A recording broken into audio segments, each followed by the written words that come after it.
আছে, সে জীবন নষ্ট করে নাই। আমার হাজবেন্ড তোমার জীবন নষ্ট করছে। হয়তো আসলে কি ভাইয়া, যে যার কাছে থাকে তখন তার কথাই বলে, হয়তো ওর কাছে আছে, ও সারা রাত হয়তো তাকে বলে, কান্নাকাটি করে যে আমার লাইফটা নষ্ট হবে, এর জন্য হয়তো বা সে এখন তার কথাই বলে। বুঝলামই না আমি জিনিসটা রে বোন। আপনার সাথে আছে, আপনার বাচ্চা কাচ্চা আছে, রাইখা আর একজন বাচ্চা কাচ্চার মহিলার কাছে বিয়ে করতেছে, মানে কিসের জন্য? আপনি তারে কি দেন নাই যার জন্য সে এটা করবে, বা কি করছেন আপনি? দোষটা কোথায়? আমার আমি তো আসলে ভাই আমি জানি না, আমাদের সংসার কিন্তু আগে পড়ে যে আমাদের দাম্পত্য লাইফে খুব একটা কোলাহল ছিল তা না, আমরা তো ভালোই ছিলাম। সে আমার, আমি যখন টাঙ্গাইল পরীক্ষা দিতে যাই প্যারামেডিক্সের, তখন জি। হচ্ছে সে আমাকে, সবাই হোস্টেলে থেকে পরীক্ষা দেয় কিন্তু সে আমাকে হোস্টেলে থাকতে দিবে না।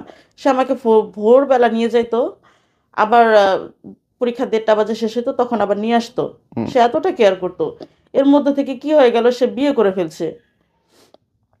কখন টের পাইছিলেন যে দূরত্ব এই কারণে বাড়তেছে? দূরত্বটা এই কারণে বাড়তেছে না, আসলে আমাদের দূরত্ব যখন আমার পরীক্ষাটা চলে আমি তখন থেকে বুঝতেছিলাম।